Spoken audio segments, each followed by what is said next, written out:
할렐루야. 함께 봉독한 말씀을 통해서 성막을 짓다 12번째 시간으로 피를 뿌리라 라는 제목으로 말씀을 나누도록 하겠습니다. 우리가 이 세상을 살아가는 동안에 반드시 해결해야 될 문제가 있습니다. 그것은 바로 죄의 문제입니다. 죄의 문제는 천국에 가서 해결되어질 수도 지옥에 가서도 해결되어지지 않습니다.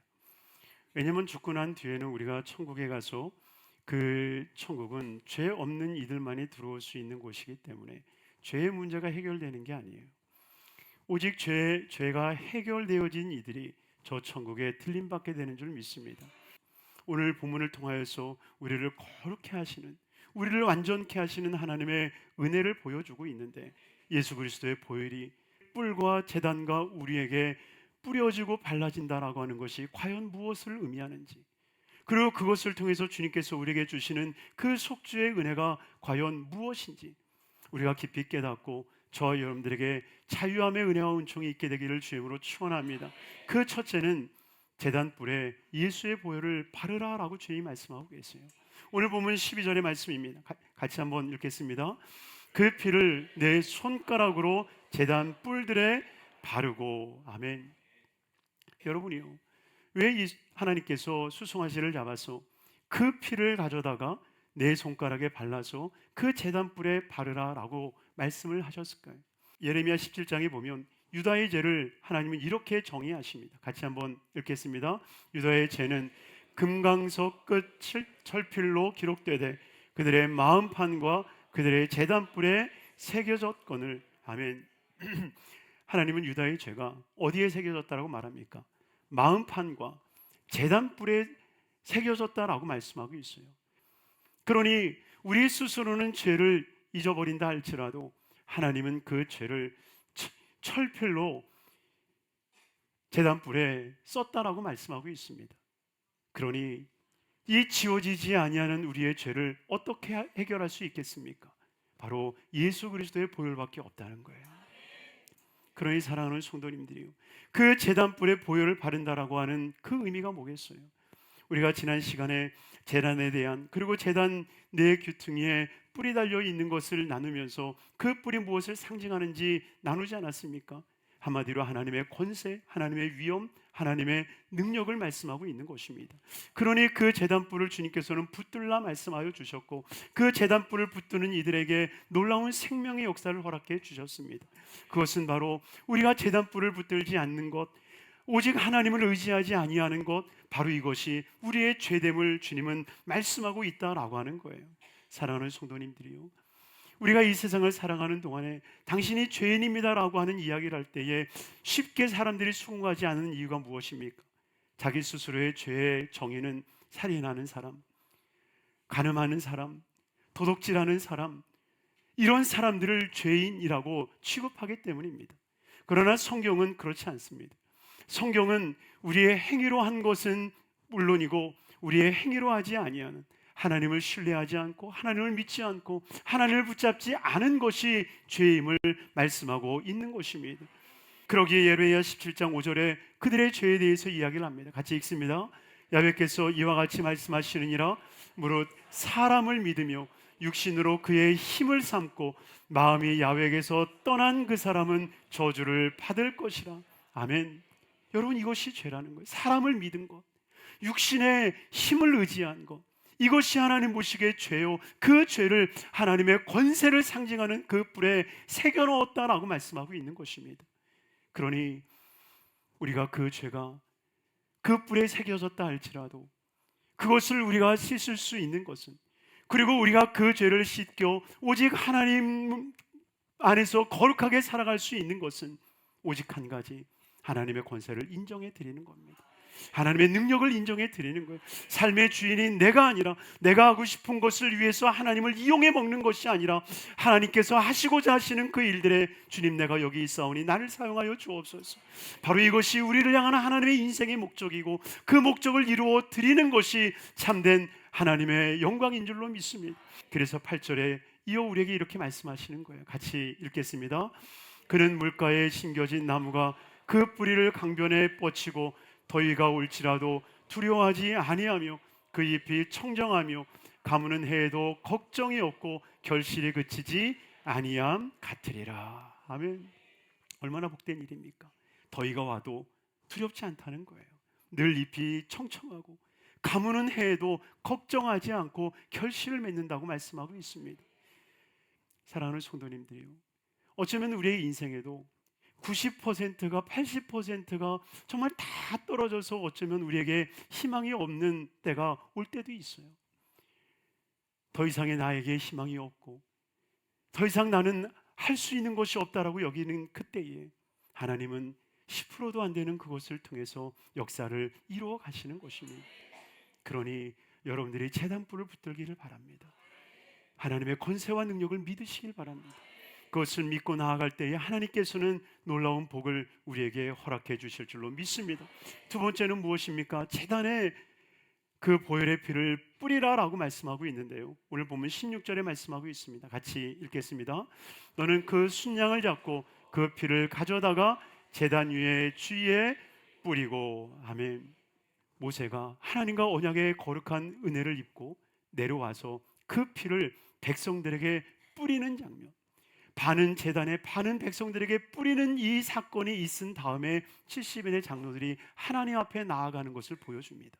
그러니 이 사건을 히브리서 12장은 우리에게 이렇게 재해석하며 말씀하고 있습니다. 21절에서 24절 같이 읽겠습니다. 그 보이는 바가 이렇듯 무섭기로 모세도 이르되 내가 심히 두렵고 떨린다 하였느니라.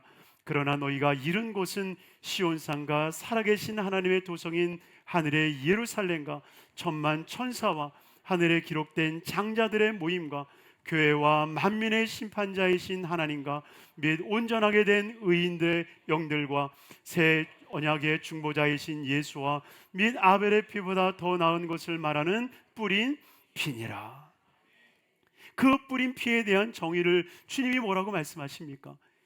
바로 그것은 신의 산이 아니야. 신의 산은 너희가 두려워했던 산이었고 너희가 무서워했던 산이었고 너희의 간담이 선회했던 산이었지만, 그러나 너희에게 피가 뿌려진 그곳은 신의 산이 아니라 시온산이다. 그것은 하나님의 영광이 있고 하나님의 은혜가 있고 하나님의 긍휼이 있고 하나님의 자비하심이 있으며 하나님의 생명이 있고 하나님의 은총이 있는 곳이다. 그러니 예수 그리스도의 거룩한 보혈의 피가 뿌려지는 곳에 하나님의 은혜가 임하기 시작하는 거예요.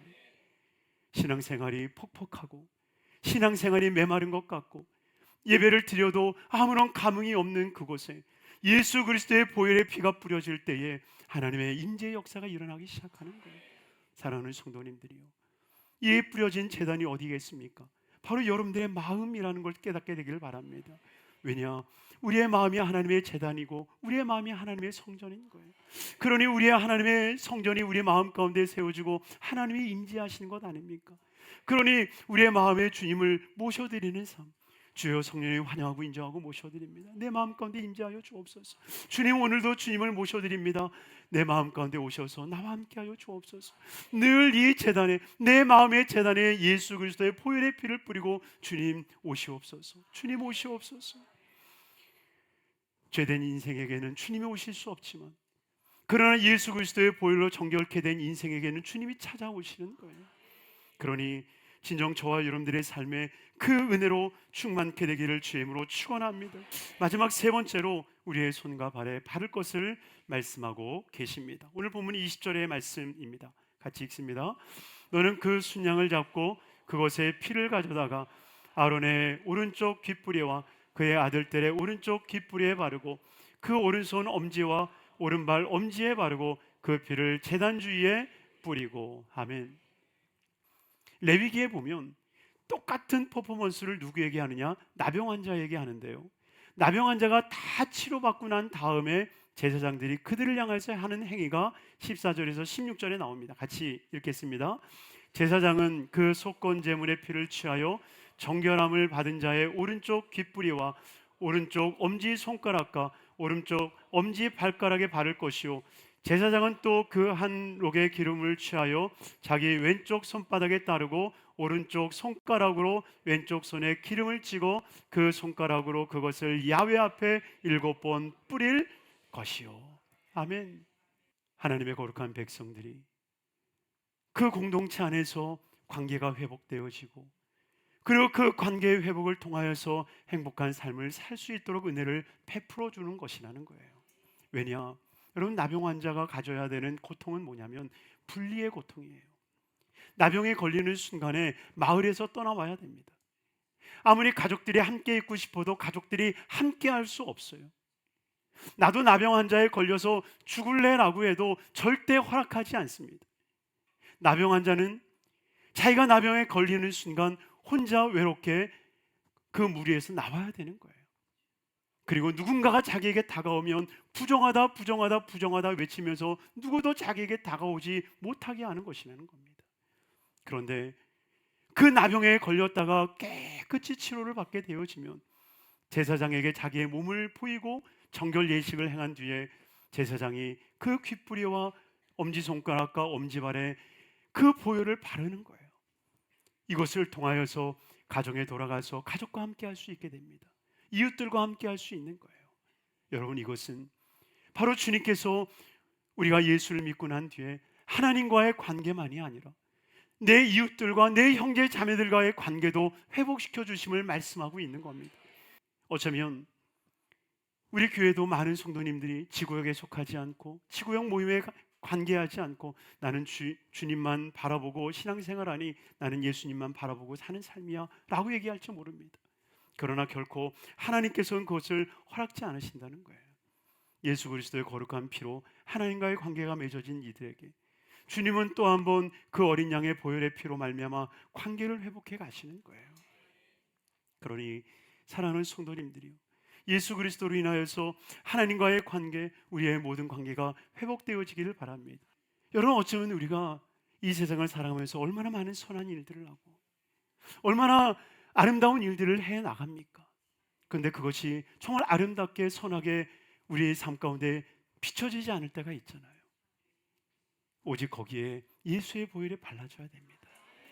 예수의 보혈이 발라지면 그 보혈의 피로 말미암아 우리의 삶에 놀라운 회복의 역사가 일어나는 거예요. 그래서 우리의 손이 만지는 것마다 복을 받는 거죠. 떡반죽거리기 복을 받게 되는 거예요.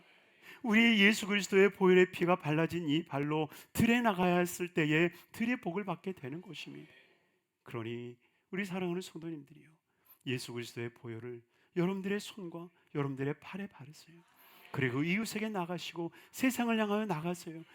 보혈의 피가 발라진 여러분들에게 하나님의 놀라운 기적이, 하나님의 능력이, 하나님의 축복이 임하게 될 줄 믿습니다. 기도하겠습니다.